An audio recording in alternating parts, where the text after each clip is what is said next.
China has held a press conference on this year's session of the country's lawmaking body, the National People's Congress, a regular event after the closing of the meeting.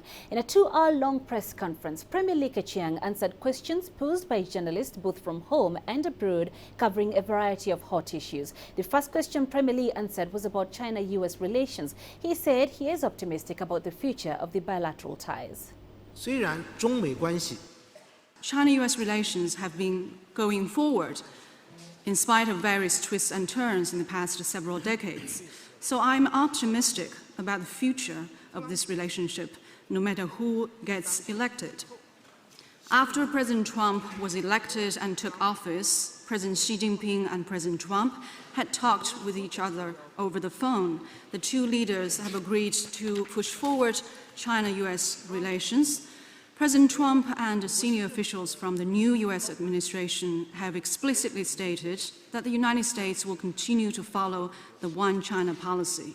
This policy constitutes the political foundation of China-U.S. relations, which has remained unshaken in spite of the changing circumstances, and nor can this foundation be undermined.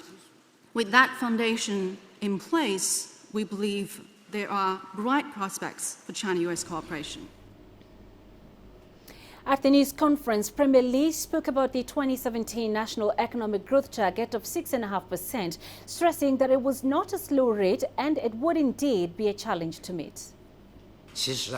I should point out that a 6.5% growth is not a low speed and would not be easy to meet.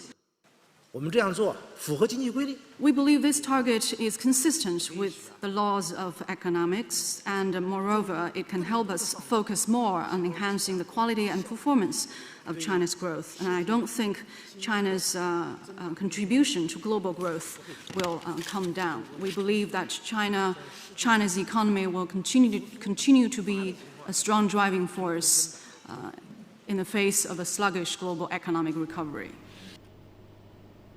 Let's get more now from CGTN's Robert Nagila, who is live in Beijing. Robert, the two sessions are officially over. What are the key highlights? Oh, thank you, Penina. Among the key highlights that would have very much had a global audience focused on would have been the economy, of course, because as we know, China's economy has its tentacles spread globally. So whatever happens here is really felt around the world, so it's very, very important for very, very many people for that reason alone. In terms of the economy, we know that in 2016, it slowed down somewhat to 6.7% below the projected growth. However, still very important to note that this was much higher, much higher than most, if not all, developed countries globally. So it slowed down, but it was still very, very stable. That was the message that the Prime Minister was trying to put out there. In 2017, projections for economic growth are at 6.5%. Again, very, very high. Not very many developed nations are going to reach anywhere near that. So the stability, again, the message here. Now, to achieve that, the Prime Minister says that what they need to do first is they need to streamline the economy. That will be done in a number of ways, primarily by cutting down on the bureaucracy within government. And he acknowledged himself that he knows there will be a little bit of resistance. However, moving this economy forward, the reforms that are going to be put in various sectors of the economy, especially within government, very, very important. So those are just some of the key highlights to look out for during this year's address. Penina? Now, Robert, Africa has been following the discussions closely. What are the takeaways for the continent? Well, that's an interesting one. Remember the $60 billion promised by China in 2015 at FOCAC Johannesburg? Well, the good news for Africa is more than half of that pledge has already been given out and utilized. Now, this has been done through the One Belt, One Road initiative, which is a strategic vision by China to help countries, especially within Africa, access markets. And this is done through modernizing Africa's infrastructure. Now, I can give you examples of that. We've seen Ethiopia, the rail between Addis and Djibouti, that 700 kilometers, that was completed in record time. It's already in operation. 3 weeks from now, Kenya, due to open its rail network, the standard gauge rail, from the port city of Mombasa to Nairobi. That's the first phase. The second phase is set to begin in September. Then we also know that Uganda to Rwanda is also set to begin sometime later this year or early next year. Rwanda to Tanzania. So it's interconnecting within Africa. So it's this modernization of Africa's infrastructure that is going to be used as a to drive Africa's growth.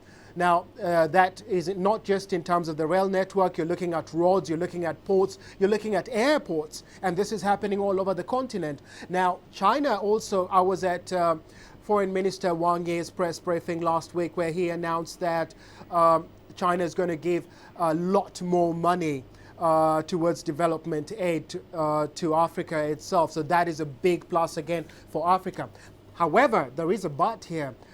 They would like to see some of these projects that have been already begun met much faster, meet their targets much faster. And then, so that's another plus. Right. And finally, how they raise finance for all these projects is also going to change over the next couple of years, Penina. All right, Robert Nagila live for us there in Beijing. Thank you, Robert, for joining us. Now let's discuss this further with Dr. David Munyai, co-director at the University of Johannesburg Confucius Institute. Dr. Munyai, the continent was watching the two sessions keenly. In your opinion, what important issues have emerged? There are quite a number of issues that have emerged. How Chinese leadership is dealing with issues of economic growth, issues of stability, leadership transition, as well as dealing with a global environment that is becoming more and more uncertain. And therefore, I think the continent, Africa, that is watching quite closely and learning and see to it that the relationship between the African continent and China continues to prosper, bringing in stability on the continent. So, moving forward, how will the issues that have emerged affect Sino-Africa relations? I think key issues, as you are aware, the African continent operates on a very clear document, which is the Agenda 2063, which tend to seek development, infrastructure growth, peace and security, and to increase relationship with external players, particularly China. And therefore, I think as China also forges ahead with stabilizing its economy, reforms particularly of its own development finance institutions, and particularly the move to build in the One Belt, One Road, the 21st century maritime, that comes to Africa as well. I think the convergence of these two programs between Africans and Chinese is going to go a long way in growth and win-win for both the continent as well as China. All right, Dr. David Munyai, thank you very much for joining us.